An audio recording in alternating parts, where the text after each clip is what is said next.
This is a quote from Dr. Bruce Flory, who is the principal economist at Seattle Public Utilities. Divesting is not only the right thing to do, it is the prudent thing to do. The stock value of fossil fuel companies reflects expectations of their future profits, which are based on their known reserves and the assumption those reserves will be fully exploited. But the survival of human society depends most on those reserves being left in the ground. Yeah.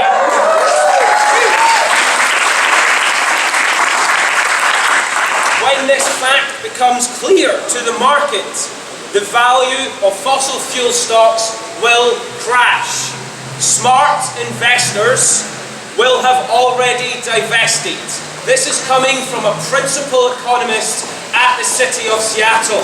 We are asking City of Seattle to do the morally right thing and to be a smart investor with taxpayer dollars and with the pension fund of their employees.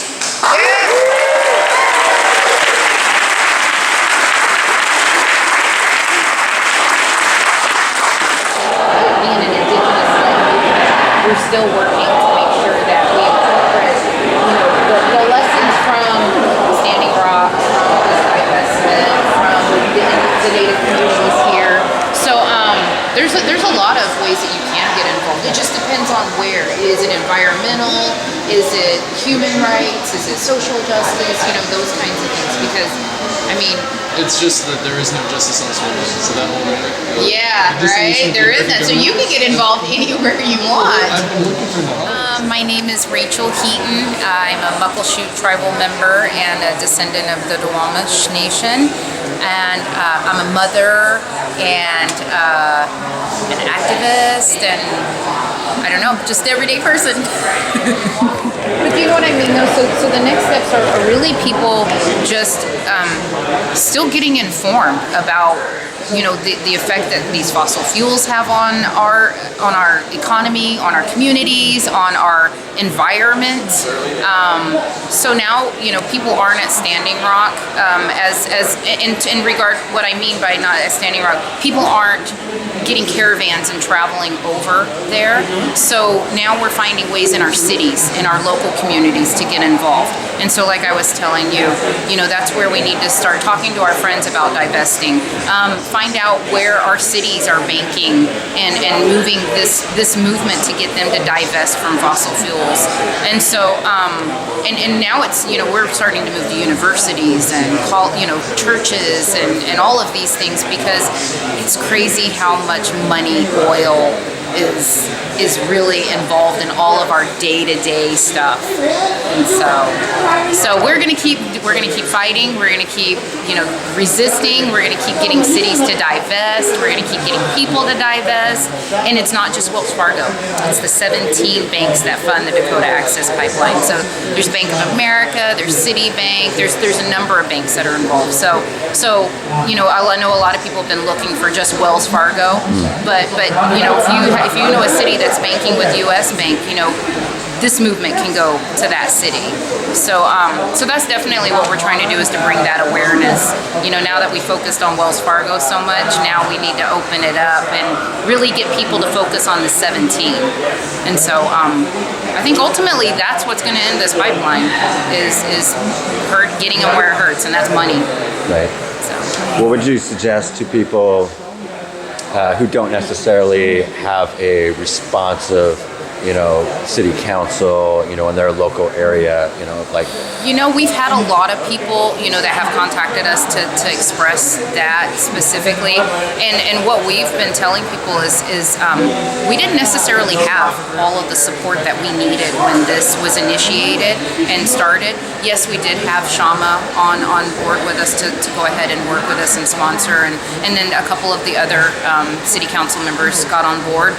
But we have gotten that that frustration from some that don't have that same support. So what we've been telling them is that's how those grassroots movements, getting, the people in your indigenous communities and your communities that are part of these movements, that are involved, that are, basically standing up for the same thing you are, and using that collective groups to basically draw the attention to get, to put pressure. We have to put pressure. They don't act if we don't put pressure on them. So we have to find ways to do that. Anywhere you can find anywhere you can find it is what it's coming down to. And and that's what, with these towns that don't have the responsive city councils, I mean, it really is them marching into the city hall and making demands. But also it helps having that legislation, that wording, and these resolutions and documents that we've been trying to get out to people, so that, you walk in and you have a ready product, to these cities and things to give them this information so that they can act on it. Give them reasons why, give them solutions. And I think that's what it comes down to, is we're always so quick to say, don't do this, don't do that, but we don't have any solutions. And so I think if we approach these cities and we approach these businesses, we need to come with solutions, and we need to come with reasons of why, besides just don't invest in fossil fuels. Why should we not invest in fossil fuels? What are the issues it's causing?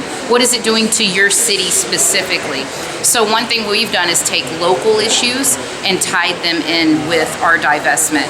So, we've referenced the Puget Sound, the coal trains coming in, the oil terminal on the West Coast, the river encroachment on the Duwamish River, and we bring all of those issues in with this one, and we make it relevant so that people can relate with it. And I think if you have a fight that people can relate with, then you can get that movement going and get other people involved.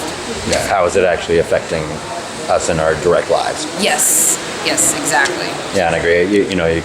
Then you also have the template for it when you have success stories behind you. Yes, exactly. When other cities have already done it, And that's what we want to do is, we've got a victory with this, and now it is that, hey, we want to work with people. We want people to divest their cities. We want grassroots movements to get involved and to basically stir things up. And because after, since this administration's come in and they're undoing things left and right, executive orders coming in left and right, as people, we have to find ways that we have some power. And we do. We have power in pressure, we have power in numbers, and we have power in making sure that people remove their monies from these fossil fuel investments. So, getting the opinion from the other side. Okay, we have a movement, we're going right now, and there's a lot of people we can connect with, but then there's also a lot of people who are, maybe misinformed about the kind of job creation that will come out of pipelines, out of for pipelines? one. Oh, I love that one. So really my question, there is, what would be your message to Trump supporters who voted for reasons out of economic concerns, and who also think that I think 44,000 jobs sounds amazing to people. I'm sure it does. And so, when our administration throws numbers around like that, a lot of us, we leave our thought at that. 44,000 jobs. Okay, but it's 44,000 temporary jobs, which basically are just jobs that are provided during the construction of the pipeline. However, it takes 68 to 75 people to manage the pipeline. So out of all of those jobs that they keep saying that these fossil fuels are going to create, it's really that pipeline's only going to create 68 permanent jobs. And so I don't think temporary employment is really what we're looking for in this country. We're looking for people to be able to create lives and to support their families. And but the pipelines that's not the answer. And a lot of it too that we've talked about is renewable resources are cheaper. I mean, we don't have to export them. We can invest in them in our cities, in our communities. That's where we can create jobs, is by keeping, these infrastructures of renewable resources in our cities, in our communities, and doing the building here. That's what's going to produce jobs, not these temporary jobs to build a pipeline, and then after that is just maintenance. And which even that's kind of a joke when you think about all of them that are leaking and how long it takes to be detected. And so maybe they need somebody on every inch of the pipeline to make sure that doesn't happen. Well, I mean, definitely expect you're going to have ones that are not going to talk to you. And then you're going to have the ones that know all of the answers and are going to talk to you to make sure that they can relay that they have all of the answers. But the biggest thing, that we've been telling people is it really is taking research and really digging into, what's really going on into our communities. And it's not just Googling something or, looking up something on YouTube or the news. Like, we're really having to, because big oil money is everywhere, and they're doing everything they can to protect their butts. Right. So of course that information is not easily accessible. However, we're figuring out through these grassroots movements that it's possible to get that information. So I think it's a matter of developing those relationships with these people that are involved in these environmental movements, human rights, social justice, because that's what we've done is we're working with people in all aspects of this, even though it has to do with big oil. So, definitely just keep doing what you're doing, and being involved and asking the questions that you're asking, because one day it's going to be you talking to somebody that's going to give you that answer that you didn't expect. So for me, it's about awareness. It's having conversations. It's getting educated, but then having those conversations with people.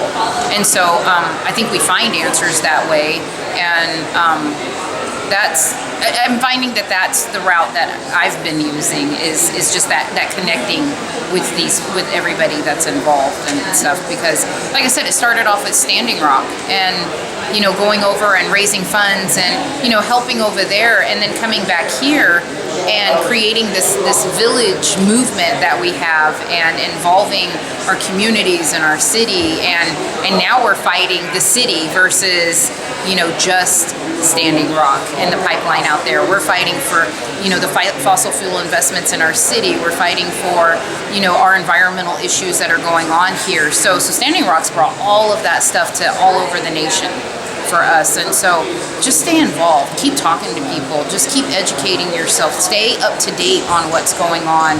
And like I said, somebody is going to lead you to those people that you are looking for and want to talk to. That trees are relative, that bird out there is our relative, that deer that crosses the street that we might hit is our relative. And so, like I said, it's hard for me to get involved in a lot of these conversations that deal with the political aspects, because while I realize the political aspects exist, the political aspect's not what is important to me.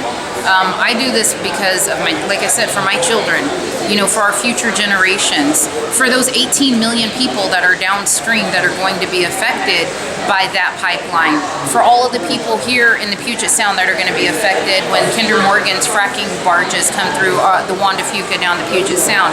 If that oil terminal in Quinault goes up, those are all issues that affect every single one of us right here. And if we don't understand our connection to the land, our connection to the water, our connection to life, well then we don't have that relationship, and we don't understand why we should sustain it. And so that, as Indigenous people, is what we're trying to teach people, is you've got to connect to this, because if we deplete fossil fuels, if we keep fracking, if we keep doing all of these things, we're going to have no world. We're going to have nothing. And money, and no amount of money is going to save that.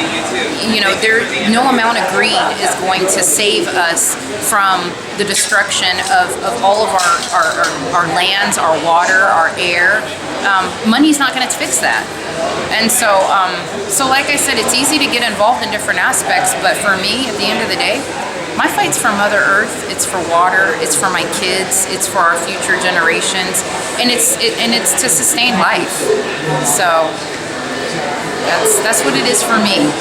keeping him. So I think those people that we talk about, like you said, the tree huggers, the granolas, those people, I think they get that image because a lot of times those are the people that move away from the big corporation and money and greed and are earth fighters and fighting for clean water and land. Whereas I think a lot of people start with the right intention. I'm providing food for the world. I'm providing more food for people. However, not realizing the complications that come from these pesticides and chemicals and things that we're putting into our systems, which again goes down to the contamination of our very land, and so it's bigger than pipelines. And so, like we were saying, it's all every bit of this is connected in some way. And so, I think we have to get away from stereotypes and really get to a place where we have to look at the guts of things. Like, what are we trying to accomplish? Are we trying to basically accumulate as much money as we can for certain individuals, and that's what life is? Or are we trying to sustain a world where people can keep giving and keep receiving from the source itself? But until we keep taking and raping Mother Earth and pulling every resource out of the ground, we're going to have nothing. And ultimately, that's why we're fighting for the pipeline, is because we believe that when we plan, we don't just say 7 generations for nothing. We have to ask, what we do right now, today, is it going to affect them? And putting in a pipeline that's going to contaminate the water for 18 million people, or fracking ships coming down Puget Sound, it messes with our ecosystems, it messes with our environment, it messes with our food sources. And so we have to get to a place where what's important? Is the world important, or is money? And I think we're always going to have that divide. And so I think for most of us, we have to decide what side of that do we want to be on. But the Creator at the end of the day is going to make his decisions, and I want to be on the side that I took care of his creation. So, so that's my thoughts on that.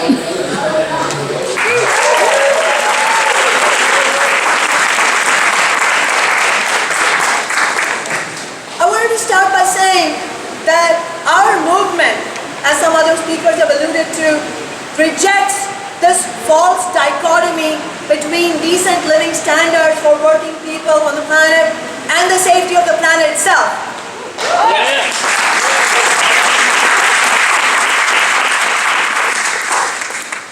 And as far as the City of Seattle's Pensions Board is concerned, it is their fiduciary and moral responsibility, as Jenny said, to divest from fossil fuel.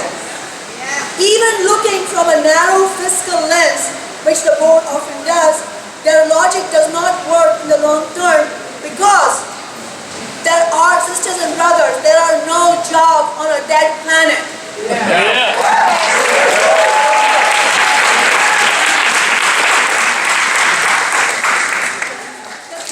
I would urge that we keep using a strategy that has been working, a strategy of building a combative, militant, non-violent movement that is united in our struggles and rejects a divide and conquer approach that is being used by Trump.